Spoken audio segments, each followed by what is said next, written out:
Hey guys, welcome to another episode, and in this one we're going to get to 10 tips I would do if I was starting Top Shot today. We are also going to go through the winners from the 1000 sub competition. Finally, it's here. I know it's delayed. I'm sorry. I'm doing my best. But we're going to get to all that and more in this video. Let's get straight into it.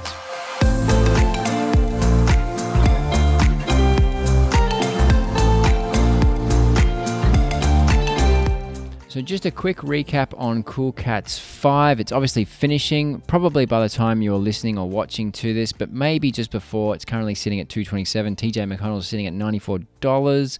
I'll be asleep when the moments land, so I won't be dumping the moments during the dump. I'll probably just live with the loss because I did the challenge at a cheaper price because I had a head start, as I mentioned before. The MGLE challenge is also finishing, currently sitting at basically $5,000. People have asked, what am I going to do with the reward moment? It all depends on the serial number. If it's a nice serial number, I'll probably keep it. If it's not, I'll look at what the marketplace does with Fred VanVleet, for example.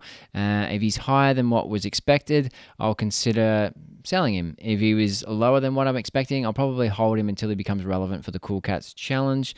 It's all a wait and see. It all depends on how the market reacts. That's what I'm going to do anyway. So let's get into... So we're going to start with the 10 things that I would do if I was starting Top Shot today. Obviously, I've been around since January. That in itself has its advantages and disadvantages in that I lived through February and everything. No one knew February was this massive high until we recently experienced this massive dip. So the number one thing I would do if I was starting today is make an agreement with yourself on a budget and consider putting that in Dapper and make that your play money with Dapper. And then it becomes like Monopoly at that point. You're not playing with real dollar bucks, you're playing with Dapper. And as long as you make an agreement with yourself that that's your budget, that's what you've agreed, and you're not going to go beyond that, you won't find yourself in financial hardship or doing things that you shouldn't be doing with your hard-earned dollars. So make an agreement with yourself on the budget that you're willing to spend on this game. Number two, temper expectations. It's not a get-rich-quick scheme. A lot of people have had the blessing of great timing or being early adopters. So if you joined in last October or something like that, not only did you invest in the times when it was really lean and there was a huge amount of faith in the platform and no real light at the end of the tunnel and what we've seen now of the potential of Top Shot, but that is all sort of paid off, that investment now, if you did that back then. Most of us joined in February, January, or later, essentially. So if you did, what happened in February was there was not enough moments to meet the demand. We had a huge surge in new users. The site wasn't ready, maintenance, things like that happened. Moments were inflated. They were selling for much more than they're actually worth. And we didn't know that at the time, and we thought we were all going to the moon with our account valuations. And that didn't turn out to be the case. We got corrected by March and April, and ever since then it's been well documented we are in a dip and things are looking like they might bounce back, and I think the playoffs are going to be key for that. But temper your expectations. It's not a get-rich-quick scheme. I'm not worried. I've said it before. NBA across Instagram and Facebook have 100 million social media followers. I work in marketing. If I had a 1% conversion rate on a marketing campaign, that would be considered successful. A 1% conversion rate on a marketing campaign for NBA would be 1 million new users. Could you imagine what the platform would look like with a 1 million new users? I mean, if you need to be sold on the concept, that alone says potential. Number 3, buy the dip. You hear it a lot, but in February we didn't know we were in an explosion or an inflation of valuation. And it was an explosion, but now it's fairly clear we're in a dip.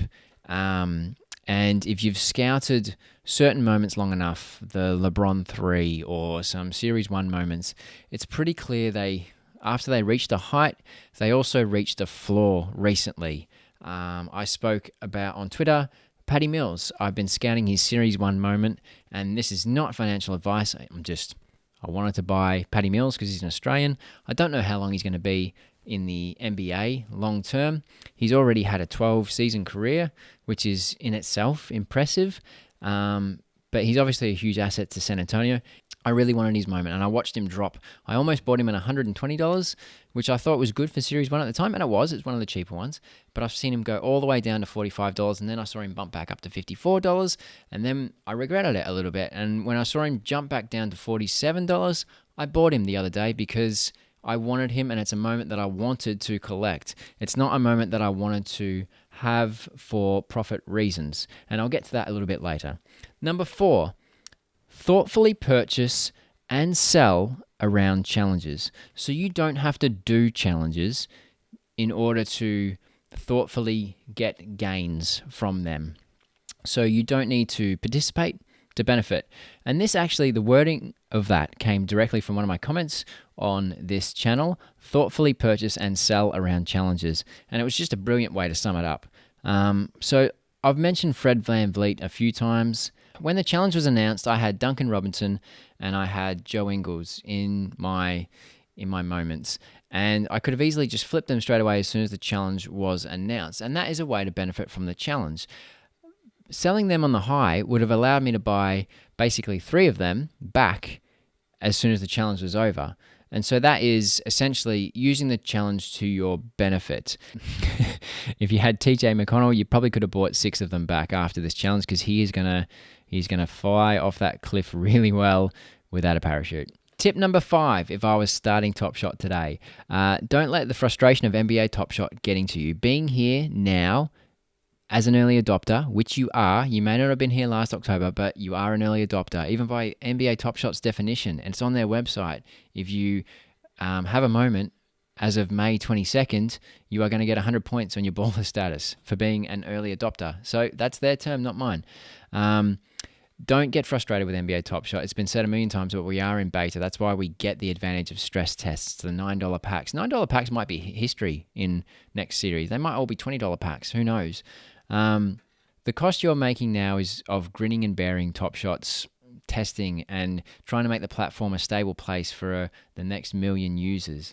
I've seen people that are like 0 from 12 in packs. I mean, that it doesn't get a worse run than that.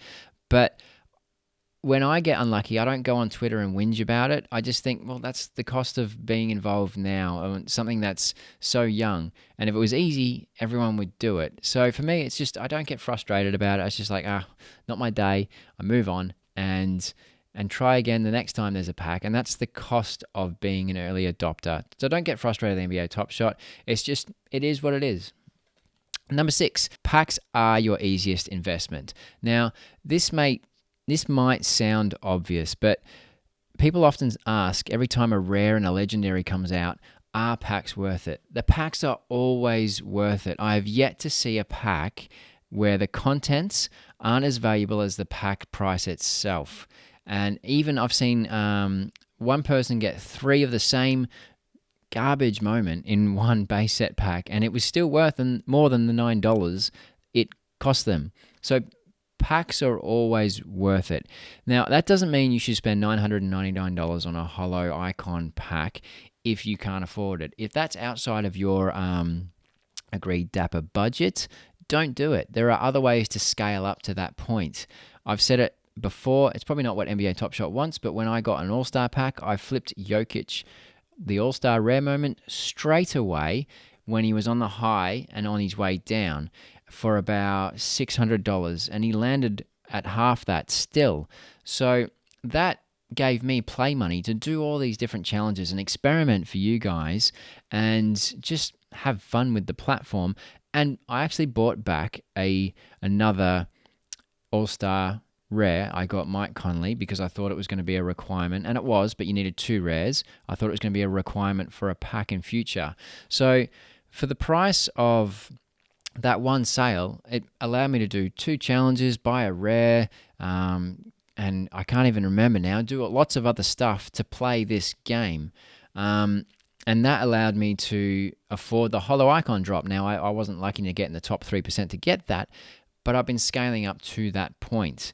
So that's So the packs are always worth it. They're the easiest investment. And the biggest point about that is there are many packs to come. If you watch the last video or listen to it, you know that there's heaps of stuff coming during the playoffs. It might feel like a bit of a lean time right now, but playoffs are going to be packed full of good stuff. So they're your easiest investment. Number 7, buy moments with good reason, not bad emotion. So buy with your head, not your heart. Don't buy moments because other people are, or you can justify any decision, even the wrong one, just because other people are buying the speculation, the theories, which are starting to get less reliable now. They're keeping things really tight, like the challenge speculation, what moment's going to be next. That's getting a lot harder to play. Whereas if you buy players you like, it's much easier not to care if they go down in value, and I'll get to that a little bit later as well. So make informed decisions before buying and selling is the point I really wanted to make there. That means getting familiar with the third-party tools. We've made a video on that as well. Your Evaluate Markets, your Moment Ranks, flowmarketcap.com, Live Token perhaps as well for looking up when opportunities arise, and the Chrome extension NBA Nana. That is a really good one where I set up email notifications for when moments that I'm thinking about drop below a certain price point. And that's going to be really relevant come this pack drop and future pack drops, because when people dump a new allocation of a circulation of a moment onto the marketplace, it gets undercut, which means it falls into a price range that I really want to get it for. Because all these 35cc's, they're like half or a bit over half distributed right now. A lot of them are still 40% in packs. So there's quite a lot of undercutting yet to come. So I like to set up, through NBA Nana, I like to set up email notifications where you can be told straight away. Now, it's really hard. Like if it's a LeBron or LaMelo, it gets picked up in 30 to 60 seconds, and it's pretty hard to just even get close to it. But I have snagged a few moments from email notifications by clicking straight away and knowing in advance, $50, it's worth $70. That's a really good bargain. And still, people are dropping $70 LeBrons for $10 or something ridiculous like that because they're not educated. So you being here is an advantage because I want you to make informed decisions, not emotional decisions. Right. Number 8, sometimes making no move is the right move. Just because you log on to NBA Top Shot and you're looking at the marketplace and you're observing and you're looking around doesn't mean you need to make a move. And it doesn't mean you need to go buy something. Sometimes making no move at all is the right move. I said to a friend he was trying to buy a house, and I said, like, when you make an investment that sizable, it should be obvious. You should know. You should really want it because you're informed and it has everything you want and so on. Think of moments as the same. Like, just make an informed decision. Don't just buy it because it's sitting there waiting for you. If it's a moment you've scouted and you know its value and you know it's undervalued for a price that you see it at, grab it. But just because it's there doesn't mean you need to get it necessarily. Number 9, if you're selling a moment you're not amped on and you don't want to keep it, make sure you get market value for it. We've spoken about it a lot on this channel, and it goes back to the same as the last number 8. Don't be the guy that dumps a moment that's worth $50 for $10 or worth $100 for $50. Don't be that guy. You should educate yourself when you're selling a moment just as much as when you're buying a moment. So you don't even have to list the moment until it falls into a price bracket where you're comfortable with it. We mentioned the potential of NBA Top Shot. We mentioned the potential growth. If you've got patience, you probably can't be beaten. And that moves me into number 10, have patience. A week in Top Shot feels like a month. Things are happening so diversely. When I started this, I wasn't planning on making a video pretty much every night, but so much stuff is happening all the time. I feel compelled to make videos and podcasts now practically every night because there's always so much stuff happening. So have patience. We know the potential of NBA Top Shot. We know we don't have to make a move. And sometimes observing rather than acting is the right move to make. And I've got one more bonus tip. If you're buying a moment with love that you that you intend to hold, I don't think he can be beaten. I just mentioned Patty Mills. I don't intend to sell that. I was waiting for that moment to fall into the price range or fall to the floor, wherever that be. And once I observe the floor, or what I think it is, I went and got him, and now he's part of my collection, and I'm proud of that. Now, a lot of people won't make sense of Patty Mills, but he's a bit of an Aussie legend. There's not many Aussie NBA champions out there. There's actually only a handful, and I wanted to collect that. So that's just me. And I'm patient enough to hold that. And if he retires, I imagine in a few years, I think that'll be worth a bit. Maybe Patty Mills will buy it. Who knows? I doubt it. It's a terrible serial number. Anyway, they are my 10 plus 1 tips for if I was starting NBA Top Shot today. I hope they help. Now, let's get to the fun stuff. Let's get to the winners. It took me so long to read all of these comments, and I do genuinely wish I had moments for everyone because, look, there was 300-400 comments. I couldn't even reply to them all. I tried to like them all. So thank you everyone for commenting. I definitely will do this again. I don't know if it will be in the same format, but I've already decided I think I want it to be something about if you're down on your luck themed. If you're down on your luck, next time I want to have your back and give you a boost. So whatever happens, whatever number we do that again, I do want to do this again because it was a lot of fun. It was a huge amount of positivity in that thread, and we've got to keep it going. It was unreal. So if you're down on your luck, I've got your back. Let's stick through it. This time, though, the winners were chosen at random via a spreadsheet, which took me a lot of time, and I had to randomize all the users in the comments. So this is what happened. Also, thank you for everyone for being here as well. I never thought 1,300 people would even like me, let alone subscribe to this channel. So, that's pretty cool. Now, one of these moments has been gifted to me. It's a Luca assist, and it was gifted by Coach Bex, one of the superstar viewers we have, at Coach Bex Flow on Instagram. She's a prevention and recovery wellness coach and wanted to donate this moment for this channel to winner number 1. And that winner is Julian Vlassenbrock.